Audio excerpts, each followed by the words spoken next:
आपकी television screen पर ग्रामीण समृद्धि का नया संकल्प जी राम जी, क्योंकि आज से देश भर में ये लागू हुआ है। और इस खबर पे बात करने के लिए दो बहुत ही खास मेहमान इस वक्त मेरे साथ मौजूद हैं। उनका परिचय आपसे कराते हैं। शिशिर सिन्हा जी हैं, वरिष्ठ आर्थिक पत्रकार। इसके अलावा समीर चौगांवकर जी, वरिष्ठ पत्रकार। आप दोनों का बहुत बहुत स्वागत है। शिशिर जी, क्योंकि आज का दिन बेहद खास, मनरेगा से जी राम जी तक का सफर तय किया है भारत ने और आज से एक बड़ी शुरुआत हुई है। फोकस तरीके से काम करना और कैसे परिसंपत्तियों का निर्माण हो, रोजगार ज्यादा हो, आपको लगता है एक बड़े बदलाव की बड़ी इबारत लिखने का आज महत्वपूर्ण दिन? अरिंद्र, कहते हैं ना कि परिवर्तन प्रकृति का नियम है। और लगभग 20 साल हो गए इस महात्मा गांधी राष्ट्रीय ग्रामीण रोजगार गारंटी योजना को लागू किए हुए। तो 2 दशक करीब पूरा होने के बाद ये बहुत अहम हो जाता है कि आप समय की जरूरतों के हिसाब से कैसे बदलाव करते हैं। अब देखिए, मनरेगा और बीबीजी रामजी में सबसे बड़ा अंतर क्या आया है। मनरेगा एक डिमांड ड्रिवन स्कीम रही, यानी कि मांग जैसे की जाती थी उस हिसाब से काम के तरीके तय किए जाते थे, काम की व्यवस्था की जाती थी और 100 दिनों के रोजगार की गारंटी दी जाती थी। जी। यहाँ पर क्या बदलाव किया गया है कि 125 दिनों की गारंटी जो है वो है रोजगार की। और पहले काम की मांग नहीं की जाएगी, बल्कि पहले काम तय किया जाएगा कि हमें करना क्या है। अब वहां पर तकनीक की बहुत बड़ी भूमिका है। अब आप ऐसे समझ सकते हैं कि एक गांव में कोई एक भवन निर्माण किया जाना है। उस भवन निर्माण के लिए किस तरीके की परिस्थितियां हैं, कितना ज्यादा खर्च आ सकता है, कितने लोगों की जरूरत पड़ेगी, तकनीक के आधार पर, जिसको हम लोग एक तकनीक कहते हैं जियो स्पैटियल, उसके आधार पर ये एक इमेज जो है वो एक तस्वीर जो है वो सामने आएगी सैटेलाइट के माध्यम से और तकनीक के माध्यम से, जिसके जरिए ये पता करना संभव है कि उस गांव में जमीन कितनी है, कितने ज्यादा लोगों की जरूरत होगी और वो भवन बनाने की स्थिति क्या है। अब ये जब आपके सामने एक आधार तैयार हो जाता है, तो आप डिमांड ड्रिवन स्कीम के बजाय आप आ जाते हैं लॉन्ग टर्म असेट क्रिएशन। मतलब ऐसे समझ ले कि एक लंबे समय के लिए सुविधाएं जो है, परिसंपत्तियां जो है, वो कैसे विकसित की जा सकती है। तो ये एक बड़ा बदलाव है बीबीजी राम जी में कि पहले से तय नहीं है कि काम मतलब ये नहीं है कि मांग जब करेंगे तभी हम काम तय करेंगे, बल्कि काम तय होने के बाद हम इस योजना को लागू करेंगे। ये एक बड़ा बदलाव इस स्कीम के लिए है। जी। समीर जी, आपको लगता है कि विकसित भारत के संकल्प को भी ग्रामीण भारत के साथ इसको जोड़कर आगे बढ़ने के लिहाज से जी राम जी को जो लागू किया गया है, ये एक बड़े परिवर्तन को लिखने और गढ़ने के लिहाज से बहुत महत्वपूर्ण होगा? समीर जी। निश्चित रूप से इसमें कोई दो राय नहीं। जब शिवराज सिंह चौहान ने लोकसभा में इसके बारे में बताया तो मैंने उसकी विस्तार के साथ बताया था, और केंद्र सरकार ने लगभग मेरे अंदर से 95,000 करोड़ रुपए जी राम जी के लिए अलग से दिया हुआ है। और अब ये मानिए कि 2 दशक पुराना एक घर है जो जर्जर हो चुका था, उसको प्रधानमंत्री मोदी ने एक नए तरीके से रेनोवेट करके एक बेहतर बनाया है। और उसमें तमाम तरह की जो कमियां थी उसको दूर किया गया। कांग्रेस की सरकार में उसको जैसा था वैसा मनरेगा को, उसके अंदर कोई डेवलपमेंट नहीं, कोई प्लानिंग नहीं, कुछ नया जोड़ा जा सकता है, कुछ नया किया जा सकता है, कुछ नहीं था। जो बन गया था उसे चला रहे थे। प्रधानमंत्री मोदी ने इसमें तमाम चीजों को लेकर, आप देखें ना कि कटाई बुनाई के समय 60 दिन का इसके अंदर टाइम दिया गया है। और तमाम तरीके से चीजों को इसके अंदर, पर्यावरण संरक्षण का इसके अंदर दिया है, कृषि क्षेत्र को लिया गया है, आपदा प्रबंधन को इसके अंदर लिया गया है, जल संरक्षण इसके अंदर है, जल प्रबंधन है। तो तमाम चीजों को इसके अंदर जोड़ के मुझे लगता है 2047 विकसित भारत के लेकर प्रधानमंत्री मोदी ने इसकी जो कोशिश की है बहुत बेहतर तरीके से लाया गया। और इसके अच्छाई आप देखें कि अब मजबूरी में पंजाब सरकार भी इसे लागू कर रही है। जो पंजाब सरकार इसे लागू करने को तैयार नहीं थी, वह पंजाब सरकार इसे आज से लागू करने के लिए तैयार हो गई है। और आप देखिए मजदूरी मुझे लगता है शायद 327 रुपए प्रतिदिन के हिसाब से इसके अंदर दी जा रही है, जो बड़ी हुई मजदूरी इसके अंदर है। तो ग्रामीण परिवार को 125 दिन मिनिमम काम की गारंटी दी जा रही है। तो तमाम तरीके की सरकार ने इसके अंदर जितना बेहतर हो सकता है ग्रामीण जीवन के लिए। और सबसे बड़ी बात है कि पलायन रोकने के लिए सरकार ने इस योजना को तैयार किया है कि भाई गांव से पलायन न हो, गांव के अंदर ही हम सुनिश्चित करें कि तमाम तरीके से लोगों को चीजों को काम मिल सके, लोग स्किल्ड हो सके, इसके माध्यम से तमाम दूसरे क्षेत्रों में काम कर सके और अपना घर का खर्चा चला सके। तो मुझे लग रहा है कि बहुत विस्तृत और बहुत सोची समझी योजनाओं को लेकर आए प्रधानमंत्री मोदी।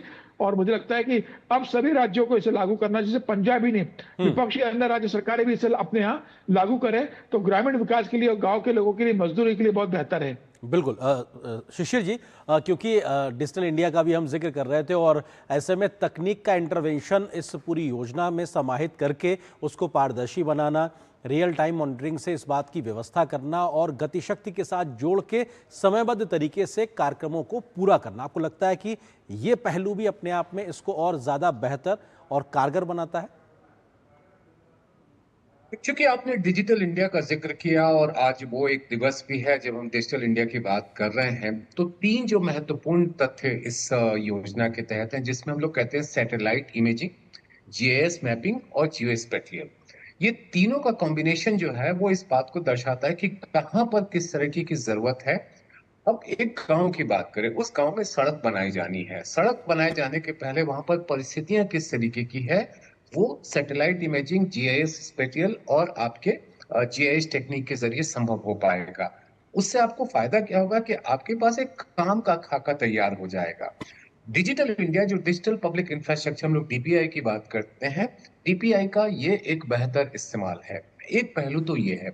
दूसरी तरफ अगर हम मजदूरी की बात करें, जैसे न्यूनतम मजदूरी इसमें 327 रुपए औसत है, और अगर मैं राज्यवार स्तर पर देखूं तो अधिकतम मजदूरी करीबन 450 रुपए है और न्यूनतम मजदूरी 300 रुपए है।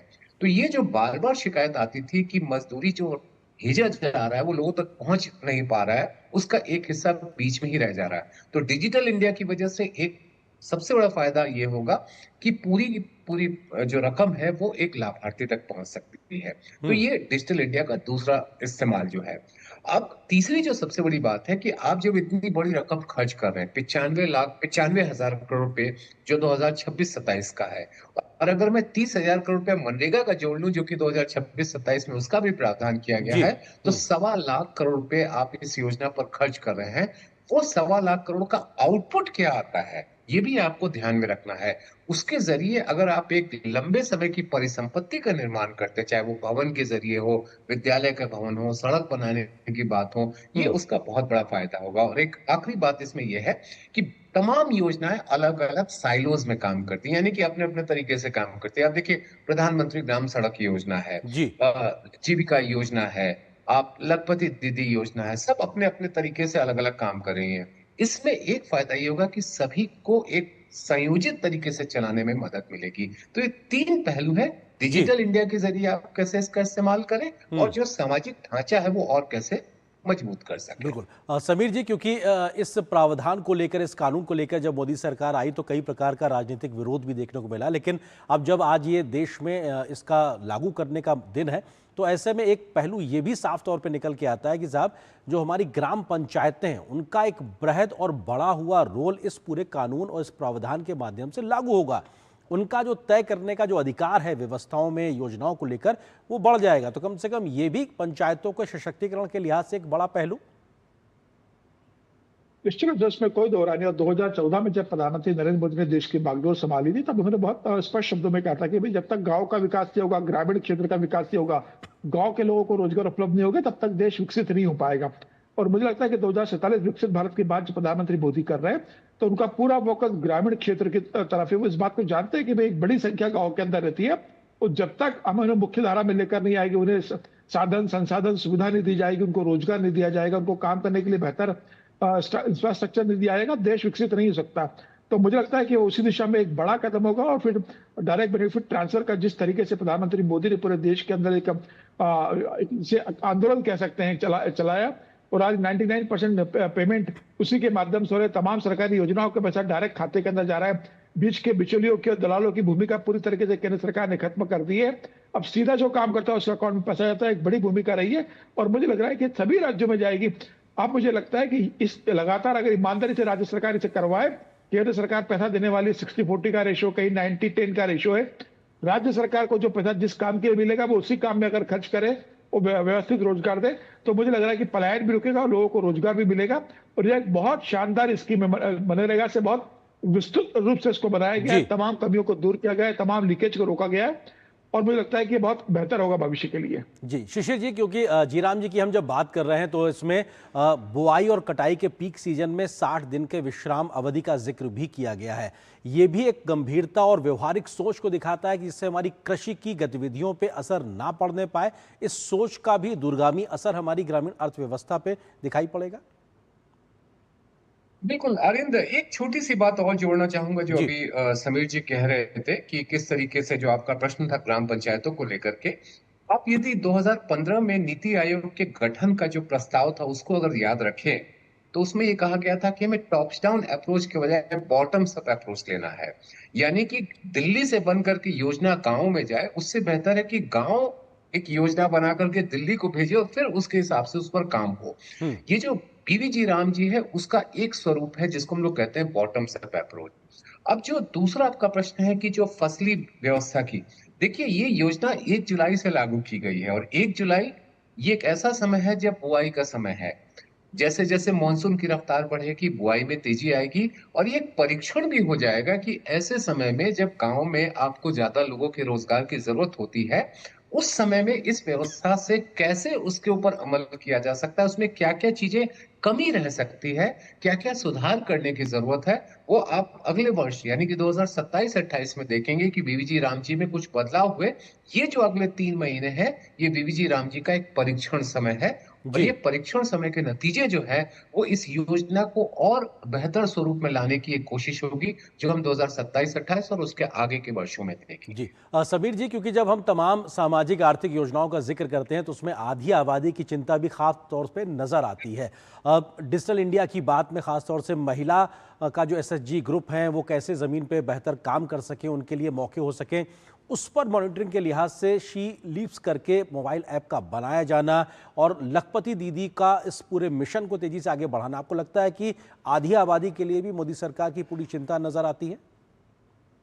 निश्चित रूप से इसमें कोई दो राय नहीं कि प्रधानमंत्री मोदी लगातार आधी आबादी के लिए चिंतित रहते थे और उन्होंने तमाम जो गुजरात के मुख्यमंत्री थे तब भी उन्होंने इस बात का जिक्र किया था कि जब तक आधी आबादी सशक्त नहीं होगी मेरे गुजरात का विकास नहीं हो सकता। और प्रधानमंत्री मोदी के हमेशा योजनाओं के अंदर महिलाएं प्रमुख रूप से रही है। और अगर इस योजनाओं की भी बात करें तो मुझे लगता है कि प्रधानमंत्री मोदी का पूरा फोकस इस ओर था कि भाई महिलाओं को भी रोजगार में शामिल किया जाए, जिससे वो अपने गांव में बैठकर तमाम काम कर सके, पैसा उनके हाथों में मिल सके, वो आत्मनिर्भर हो सके, उनकी खुद कोई खर्चा आ सके। और जो दूसरी योजनाएं थी प्रधानमंत्री मोदी ने तमाम महिलाओं को लेकर जो शुरू की थी, जिसे लखपति दीदी बनाने का था, उसके अंदर जिस तरीके से पैसा प्रधानमंत्री ने दे दिया, तमाम स्किल की योजनाएं शुरू की गई। तो मुझे लगता है कि निश्चित रूप से ये मनरेगा के बाद जिस तरीके से जी राम जी आई है, इसमें ग्रामीण महिलाओं के लिए भी एक बड़ा रोजगार का अवसर उपलब्ध होगा और महिला एक बड़ा वर्कफोर्स है जो ग्रामीण क्षेत्रों के अंदर काम करती है। तो मुझे लगता है कि निश्चित रूप से योजना उनके लिए बहुत बेहतर होगी। जी शिशिर जी, आधी आबादी को लेकर भी कहीं ना कहीं आर्थिक सामाजिक तौर पे तमाम प्रयासों का एक बड़ी बेहतर तस्वीर दिखाई पड़ रही है। लखपति दीदी उसका एक बेहतर उदाहरण के तौर पे निकल के आया। बिल्कुल, देखिए लखपति दीदी में जहां अब 6 करोड़ का लक्ष्य है, पहले जो 3 करोड़ की बात थी वो 6 करोड़ तक पहुंचाने की बात है, ये बहुत बड़ी संख्या है। और आप ये भी देखिए कि उसमें 4 जो फसली मौसम है उसको शामिल करने की, आप जो अगर लखपति दीदी की प्रस्तावना देखेंगे तो उसमें यही कहा गया ना कि 4 फसली मौसम में आपकी आमदनी कितनी होती है और प्रति महीने आपके 10,000 रुपए की कमाई की बात होती है, यानी कि एक साल में आप 1 लाख रुपए की बात कर रहे हैं। ये योजना में काफी कामयाबी मिली है और सबसे महत्वपूर्ण बात है कि इसमें सरकार कोई सीधे सीधे हाथों में पैसा नहीं पकड़ाती है, हम्म। किसी भी महिला के हाथ में पैसा नहीं पकड़ाती है, बल्कि सेल्फ हेल्प ग्रुप यानी कि स्व सहायता ग्रुप की जो सदस्य हैं उनके प्रशिक्षण में, उनके कामकाज के तौर तरीके में बेहतर बनाने में, उनके कौशल्य को सुधारने में, उन मामलों में किस तरीके से मदद करनी है, वो इस योजना का हिस्सा है। तो एक तरफ आप उनके लिए सशक्तिकरण का रास्ता साफ करते हैं, दूसरी तरफ आप उनको कोई वित्तीय मदद दे करके या जिसको कहते हैं ना कि एक सहायता दे करके उनको इसके ऊपर आश्रित रहने के हम्म। लिए आप कोई बात नहीं करते हैं। और तीसरी बात है उनके अंदर जो स्वाभिमान है जी। उसको आप ज्यादा बढ़ावा देते हैं ताकि वो इस व्यवस्था में ज्यादा बड़े पैमाने पर योगदान कर सके। बिल्कुल, आबादी को आश्रित नहीं बनाना है बल्कि आत्मनिर्भर बनाना है। उस सोच और दिशा के साथ, उस मंथन और मिशन के साथ में काम हो रहा है। बहुत बहुत शुक्रिया आप दोनों का हमारे साथ जुड़ने के लिए, इस महत्वपूर्ण खबर पर विस्तार से बात करने के लिए शुक्रिया।